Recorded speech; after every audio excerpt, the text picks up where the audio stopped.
¿Qué tal? Buenos días, amigos y amigas internautas. Qué bueno que nos acompañan en una nueva emisión de El Salvador Today. Es un verdadero placer poder llegar hasta donde ustedes se encuentran a través de sus diferentes dispositivos. Hoy en particular queremos conversar con Eduardo Escobar de Acción Ciudadana. Eduardo, muchísimas gracias por estar aquí, gracias por aceptar la invitación. No, al contrario, gracias por la invitación, gracias por el espacio para dirigirse a sus televidentes. Queremos hablar de dos temas principales este día. Uno, por supuesto, es una evaluación sobre el proceso electoral recién terminado, el que se culminó el 4 de marzo, y bueno, un mes después con la entrega de los resultados oficiales, y también un proceso que se viene, que todavía están dando, que es la elección de los próximos magistrados de la Corte Suprema de Justicia, que como hemos visto por los últimos 9 años, ha sido determinante para la vida en sociedad. Antes de comenzar, quiero recordarles que nuestro primer bloque es una cortesía de Megablock. Este espacio es presentado gracias al gentil patrocinio de... Los mejores productos de concreto los encuentra en Megablock. Calidad al precio justo. Llámanos al 2523-2300.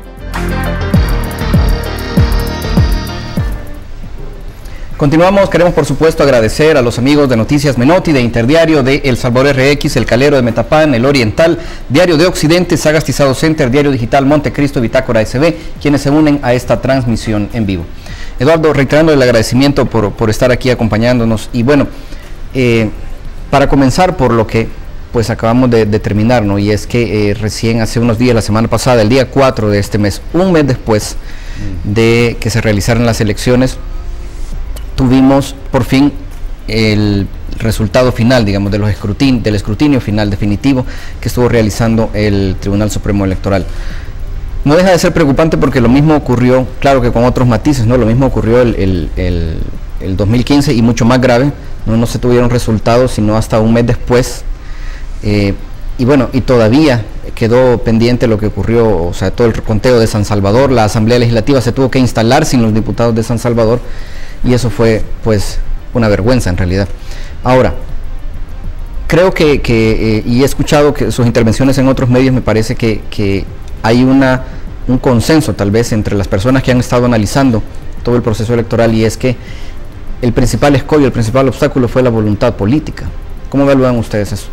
Bueno, creo yo que sin duda la voluntad política que muestran los actores del proceso electoral implica ciertas consecuencias, desde las decisiones administrativas, por ejemplo, que pueda tomar el Tribunal Supremo Electoral, hasta las decisiones sobre un resultado que un partido adopte, es decir, si va a impugnar la decisión, si va a comenzar a señalar algunas deficiencias o sembrar algunas dudas sobre el resultado. O sea, obviamente esa voluntad que tengan los actores, digo, tiene una consecuencia y una incidencia sobre el proceso y sobre lo que la población valora el proceso electoral, porque si nosotros revisamos previo a la elección, muchas personas señalaban, por ejemplo en la encuesta de la UCA, que iba a haber fraude y que este fraude lo iba a provocar el Tribunal Supremo Electoral. Entonces, este tipo de comentarios que se pueden hacer desde los partidos, por ejemplo, desde los candidatos, desacreditando el resultado, desacreditando la autoridad electoral, vienen a abonar a esa percepción ciudadana de que algo iba a pasar, que algo irregular iba a pasar. Entonces, tienen los actores la voluntad que ellos muestren de respetar el resultado, de respetar el proceso, tiene una incidencia. Y solo agregar algo, yo creo que hay una diferencia sustancial en el proceso 2015-2018, aunque se hayan tardado un mes. En este caso, recordemos que en 2015 no teníamos escrutinio preliminar, no teníamos eso, no había esos resultados, mientras que ahora sí teníamos un resultado preliminar que no varió mucho en general respecto del preliminar, respecto del definitivo. Entonces, creo que eso abona o abonó a tener cierta seguridad o certeza sobre el resultado electoral.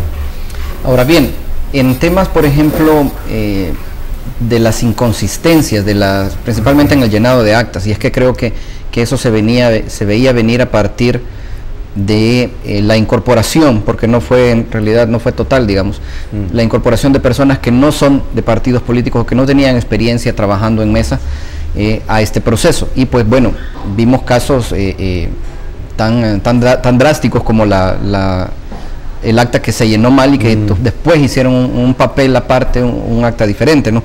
Ahora bien, esta parte ha sido como muy muy difícil de entender, digamos, por qué, sabiendo que se tenía este cambio que se venía, no se hizo una capacitación más, primero más prolongada, porque solo eran 2 jornadas, o sea, solo era una mañana o 2 mañanas o 2 tardes lo que le estaba pidiendo a la gente para participar, ¿no? La selección fue bastante al azar, eso causó otro problema, y bueno, al final tenemos lo que tenemos, ¿no?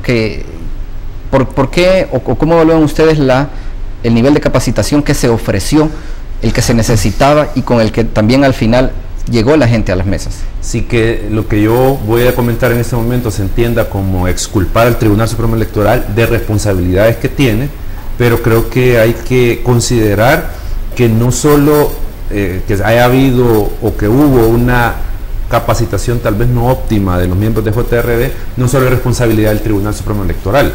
El tribunal organizó una elección, planteó una elección o planificó una elección con un presupuesto determinado, eran 39 millones si no mal recuerdo. ¿Qué pasó con la Asamblea Legislativa y Hacienda? Le recortaron el presupuesto en cerca de 14 millones, algo por ahí.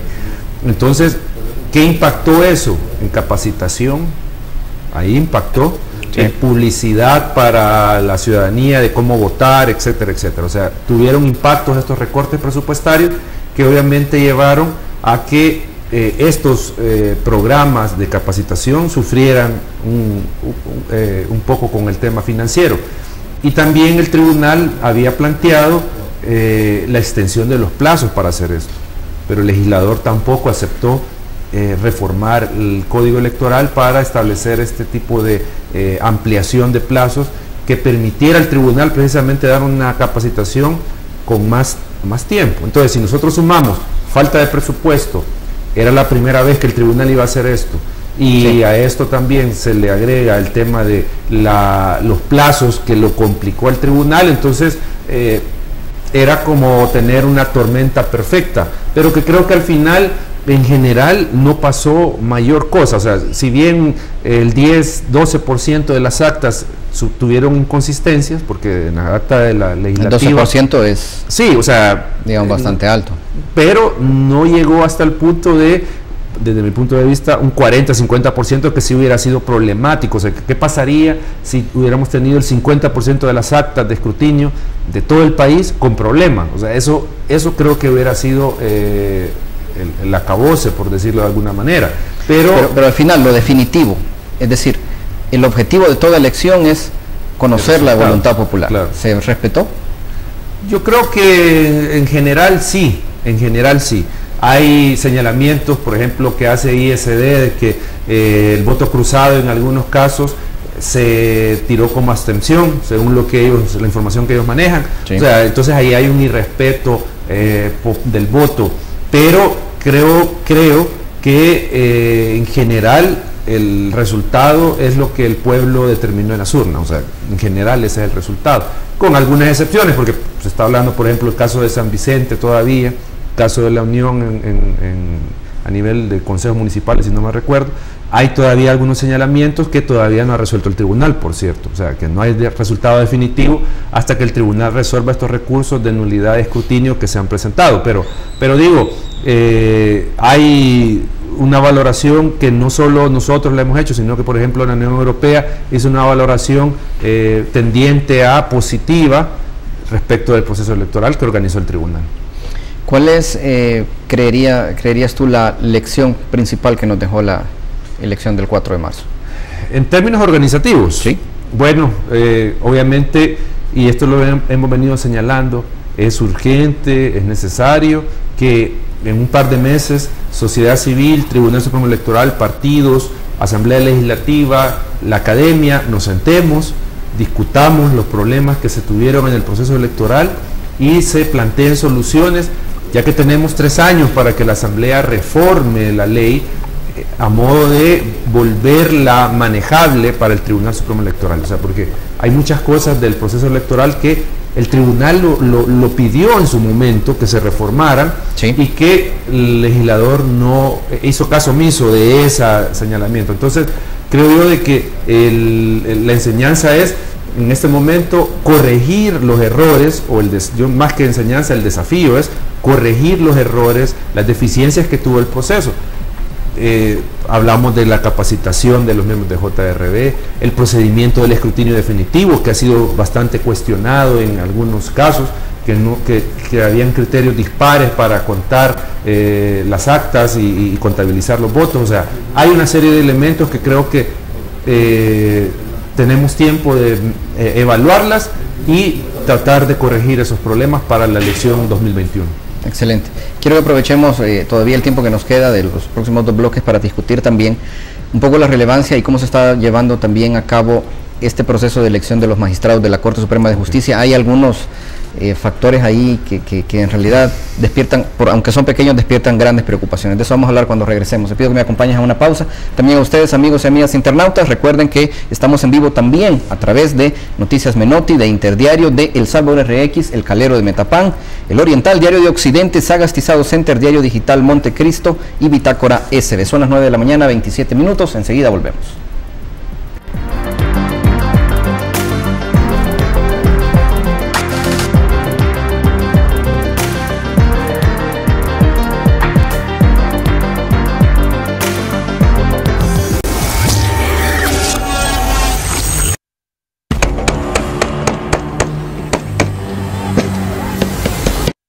Vivimos en un mundo lleno de adrenalina.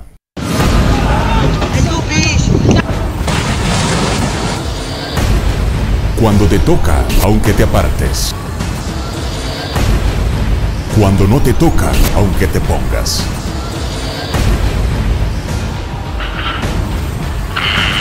Soy Josué Herrera y esto es Cronia al Extremo. Auténticas historias.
Continuamos en El Salvador Today, son las 9 de la mañana con 29 minutos. Agradecemos por supuesto a Noticias Menotti, Interdiario, El Salvador RX, El Calero de Metapán, El Oriental, Diario de Occidente, Sagastizado Center, Diario Digital Montecristo y Bitácora SB, quienes se unen a esta transmisión en vivo. También quiero recordarles que tenemos un número de WhatsApp habilitado para recibir sus preguntas y comentarios, es el 7017 48 87.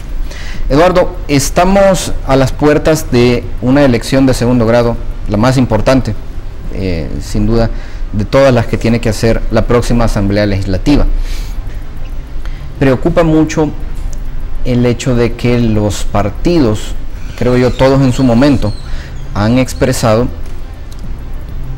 su preocupación, su desencanto, su oposición a las resoluciones que ha emitido la Sala de lo Constitucional, y expresarlas está bien, digamos, porque al fin y al cabo se supone que los poderes están para controlarse unos a otros, pero el tono a veces que se utiliza pareciera que no se está a favor, digamos, de un perfil, o no estarían los partidos a favor de un perfil de magistrados que sean apartidarios, que sean independientes, que sean responsables además, y que no tengan vínculos con las estructuras de poder más tradicionales en El Salvador.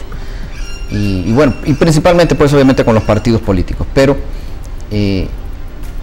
además de eso, hay algunos escollos, algunos obstáculos que se han dado en el proceso de elección.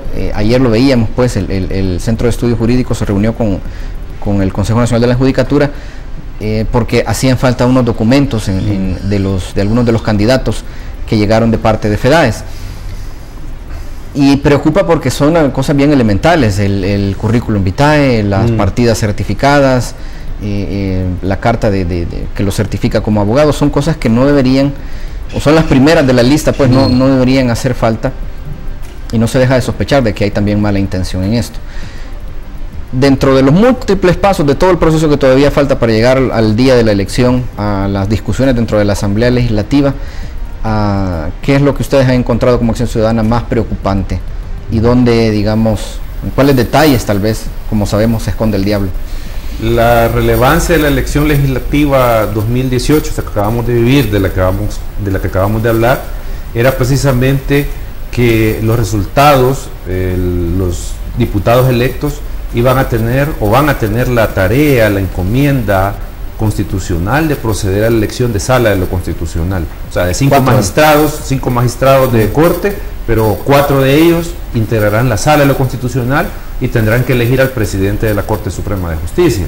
Entonces, esto que acabamos de hablar, obviamente la elección desemboca y nos lleva al tema de elección de magistrados.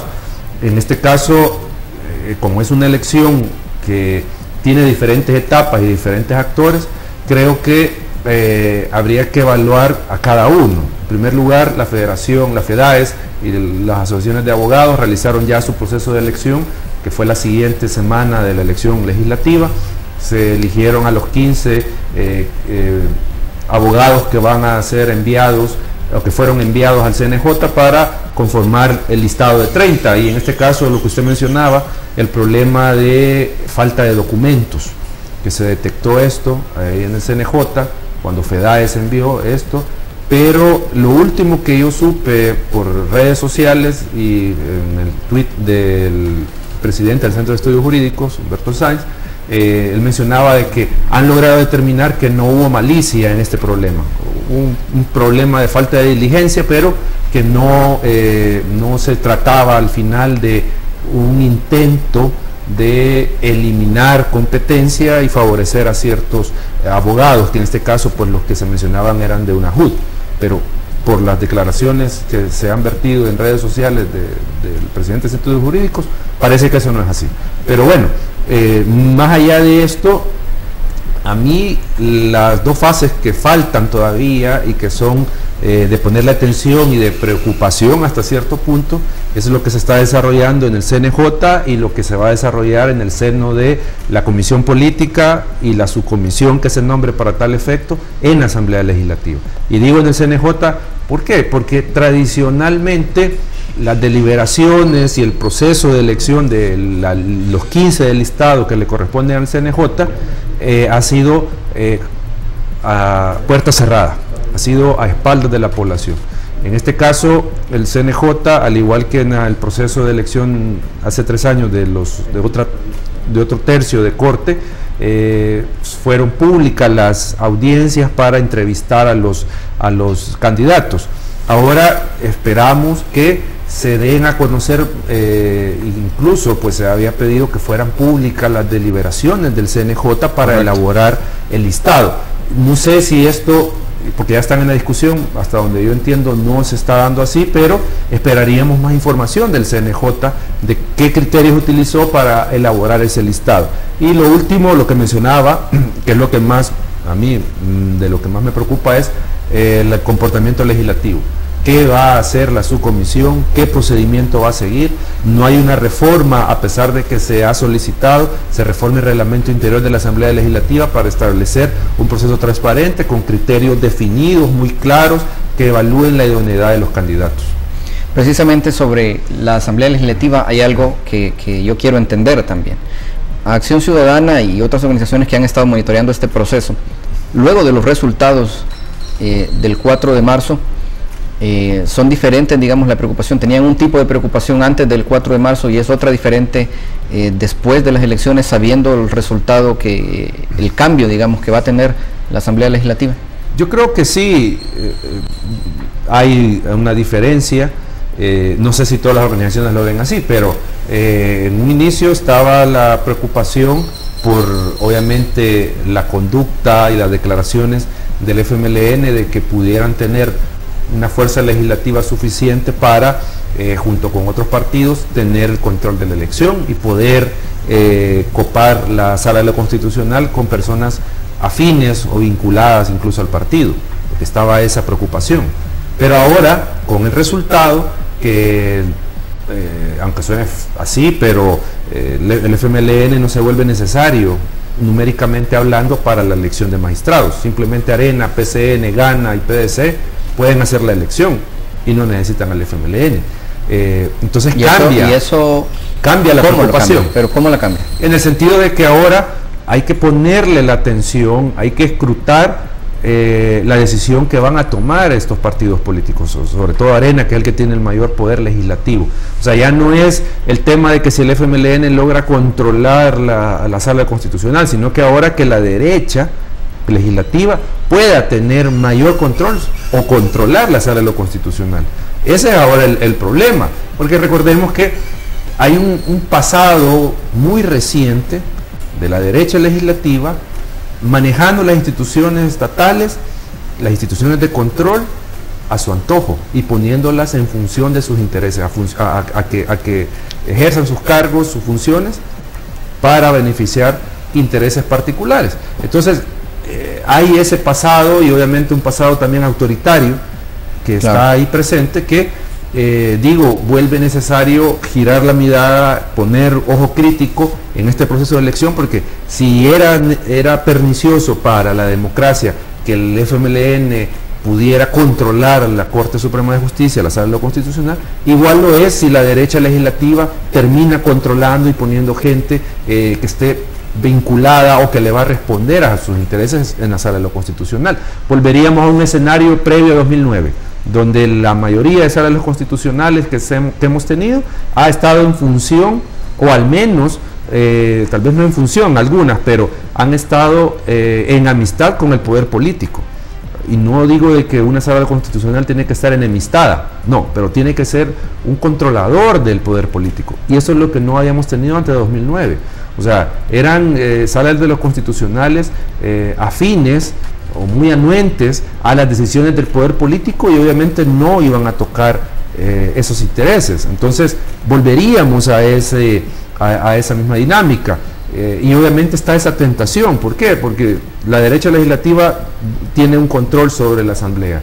Se perfila el partido Arena como posible ganador en la elección presidencial por los resultados del año pasado. Entonces, obviamente, en la medida que pueden tener más control político del Estado, necesitan aminorar los controles, y uno de esos que pueden aminorar es una sala de lo constitucional neutra o afín a los intereses. ¿Cómo es la sala que tenemos ahorita? Porque hay señalamientos muy fuertes hacia los magistrados también, especialmente los magistrados Belarmino Jaime y Rodolfo González, sobre sus supuestas vinculaciones, no necesariamente con un partido, pero sí, digamos, con sectores de poder económico que han apoyado tradicionalmente al partido Arena, al partido de derecha.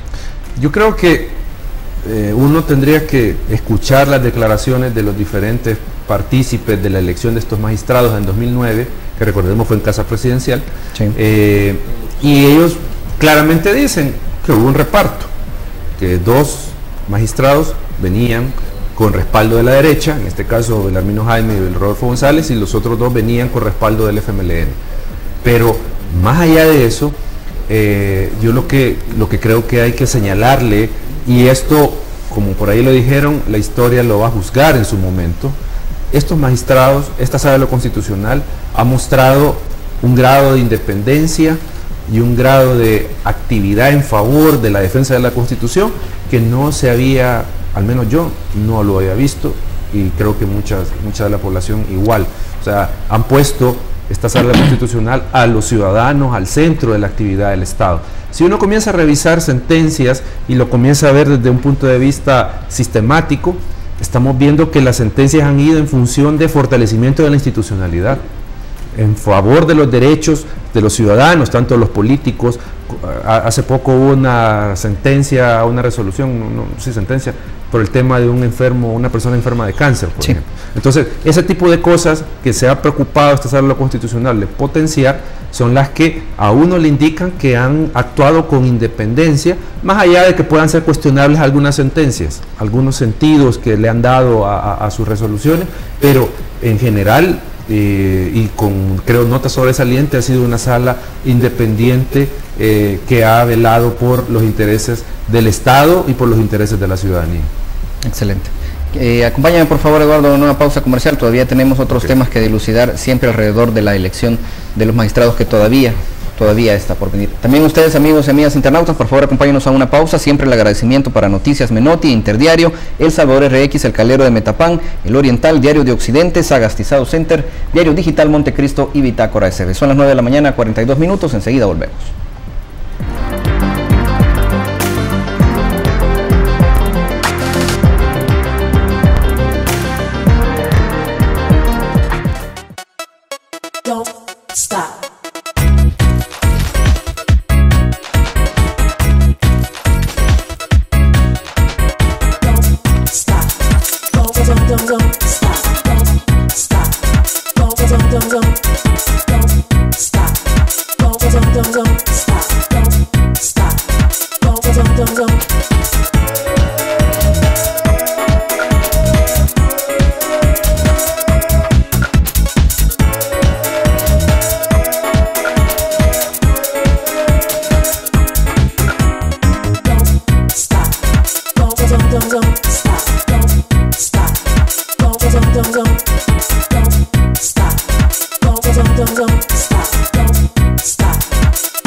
Continuamos en El Salvador Today y quiero recordarles que tenemos también presencia en diferentes redes sociales. En Twitter nos pueden encontrar como @CronioSB, o en el caso de mi cuenta personal como @LuisAlvarado.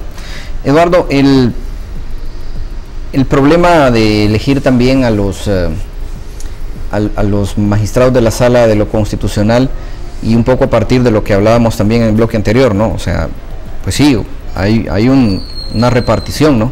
En gran medida. Y pareciera que el panorama que se pinta es que hay que buscar la forma de que con todo y repartición el organismo, el máximo tribunal, funcione, porque no estamos de momento en condiciones de quitarnos de encima este tema del reparto de plazas de parte de los partidos políticos. Sí, la forma tradicional de elección de estas autoridades siempre ha sido a partir de la cuota partidaria. ¿Qué te doy? ¿Qué me das? Es decir, dame 2 magistrados y yo te doy la Corte de Cuentas de la República, yo te doy la Fiscalía, yo te doy la Procuraduría. Ese ha sido el comportamiento que se ha observado en la Asamblea Legislativa para estas elecciones. Nosotros creemos que una medida que puede comenzar a revertir un poco o a minorar este efecto es, y yo lo mencionaba hace un momento, el tema de la reforma al reglamento interior. O sea, hay que regular, hay que reglamentar el proceso a modo de que la decisión política que tome la Asamblea tenga un sustento objetivo, porque eso es lo que ha estado ausente. La decisión política, ¿cuál es el sustento? Un interés partidario, un interés muy particular, el clientelar. Eso es lo que ha estado detrás de la decisión. no ha estado el tema de que si son los idóneos para ocupar el cargo. Sí, claro. Entonces, en esa medida que se pueda buscar dotar a esta decisión política de este respaldo de, por decir así, documentado, explicado, la idoneidad de estas personas que son electas, en esa medida se puede ir disminuyendo un tema del cuotismo. Porque ese es el problema, que ¿cómo logramos hacer? Ese es un mecanismo que puede ayudar un poco. No lo soluciona, pero sí al menos nos permitiría tener a los mejores candidatos en las últimas instancias de la comisión política para proceder a la elección de magistrados en este caso. En el sentido de que si lo propone un partido político, es decir, yo supondría, ¿no?, que un profesional, que un verdadero profesional puede de hecho tener, digamos, cierta simpatía, como la podemos tener cualquiera, ¿no?, claro, con determinada ideología política, pero al mismo tiempo sabe exactamente cuál es su trabajo y sabe que está, en el caso de los magistrados de la Sala Constitucional, para cumplir y hacer cumplir y defender la Constitución, en este caso. Ese, digamos, ese perfil, ¿lo ve usted como reflejado en el listado, digamos, que de momento ha pasado de los quienes resultaron tal vez electos en FEDAES? La Constitución lo que establece es que los magistrados de Corte Suprema de Justicia tienen que representar a las variadas corrientes de pensamiento jurídico, y en esa medida obviamente entra el tema de la ideología. Si yo soy afín a la izquierda, si soy afín a una ideología de derecha, a una socialdemócrata, o sea, digamos que el problema no es esa ideología que yo pueda sustentar, porque esa ideología lo que me va a indicar es cómo voy a resolver un caso en particular que se someta al conocimiento del tribunal. Sí. Si yo soy una persona con una ideología conservadora y me llega un caso de un amparo de un aborto, por ejemplo, que está pidiendo un aborto, pues obviamente yo voy a resolver en favor de el feto y no en favor del aborto. Pero si yo soy una persona con una ideología más y liberal, puedo al final terminar aceptando, en este hipotético, que se le practique un aborto. O sea, digo, el problema no es que sea una ideología, porque creo yo que eso es importante señalarlo a nuestros televidentes o internautas, ¿no? El tema de, y la Sala de lo Constitucional en sus sentencias nunca ha dicho que no debe de contar con una ideología la persona que va a ser magistrado. Lo que ha dicho es que no tiene que tener ese vínculo formal o material con partidos políticos, porque el ser militante implica una serie de obligaciones y un compromiso con el partido. Entonces, en esa medida es que complica la labor de un magistrado de Sala de lo Constitucional, que ya lo hemos visto históricamente, que responden a los intereses de los partidos. Entonces, eso creo yo que es necesario señalarlo, y obviamente integrar el tema de la no vinculación con poderes fácticos, porque no solo es el tema con partidos. Correcto. Estamos hablando con sectores económicos, sectores religiosos, por ejemplo. O sea, creo yo que hay que ampliar el abanico, y si uno comienza a revisar el listado, como usted me preguntaba al inicio, creo que se puede ver una variedad de ideologías ahí presentes, pero muchos de estos están obviamente demasiado vinculados a los partidos, tanto tal vez formalmente no, pero materialmente sí. Entonces eso es lo que pone en riesgo el tema de la independencia de una Sala de lo Constitucional, con personas que obviamente tienen este sesgo a favor de un partido político. Hay lo que usted mencionaba que me resalta, digamos, la importancia del trabajo que ha hecho la actual Sala de lo Constitucional, y es que ellos pues han dado seguimiento a sus sentencias, digamos, y creo que la más evidente ha sido la que establece que los funcionarios de elecciones de segundo grado no deben tener esa vinculación con partidos políticos. Ahora, está en riesgo precisamente que esa sentencia se les dé seguimiento y cumplimiento con la llegada de una nueva Sala de lo Constitucional. No hay, digamos, garantías si no están los mismos magistrados haciendo cumplir sus sentencias. Los tribunales de justicia en general están vinculados a los precedentes que ya han emitido, es decir, los nuevos magistrados van a estar vinculados a la jurisprudencia que ya ha pronunciado esta sala, esta actual conformación subjetiva de la sala, de los actuales magistrados. Pero el que estén vinculados no significa de que la jurisprudencia no pueda ser modificada. La jurisprudencia se puede modificar y en esa medida está ese riesgo de que se modifique sin fundamento y se modifique para generar una regresión en este elemento de control que se introdujo con esta sala, que es la vinculación partidaria. O sea, yo creo que ese riesgo está, o al menos el aminorar la exigencia de este control. O sea, imaginemos una sala constitucional que sea menos exigente con este tema, entonces ahí ya comienza a darse un leve retroceso en este control que se está ejerciendo. Ya no digamos una sala constitucional que ante una demanda se pronuncie y diga de que no están inhabilitados los miembros de partidos políticos para conformar sala de Corte Suprema de Justicia, Fiscalía. Y yo aquí saco ejemplos: Honduras, Nicaragua, donde los tribunales constitucionales han emitido sentencias hasta cierto punto absurdas, declarando inconstitucional la misma Constitución para permitir, por ejemplo, la reelección. Entonces tenemos casos donde esos tribunales han hecho han tomado este tipo de decisiones que atentan contra todos los principios democráticos. Entonces, digo, aquí estamos en ese riesgo de que se olviden o se hagan más livianos este tipo de requisitos que ya la jurisprudencia ha dado, y peor aún, que algunas sentencias que no se han cumplido, que están en fase de cumplimiento, ya no le dé el seguimiento la nueva sala de lo constitucional. O sea, estamos ante ese posible escenario. Y por ejemplo, en otras, imagino que esto mismo ocurre con otras sentencias que han ido, por ejemplo, en el sentido de limitar ciertas disposiciones del Ejecutivo, principalmente que tienen que ver con el cobro de nuevos impuestos o tasas o contribuciones especiales. Si no hay un control de la sala de lo constitucional, puede, digamos, emitirse un nuevo decreto con otro nombre, aunque tenga... Revertirse. O sea, es que aquí estamos ante un escenario y un peligro de reversión en todos estos avances democráticos que se han dado. Desde el punto de vista de, por ejemplo, el voto por candidato. Ya se expresó varios partidos de que hay que ver cómo esto se corrige y se revierte, y hay que volver a la bandera.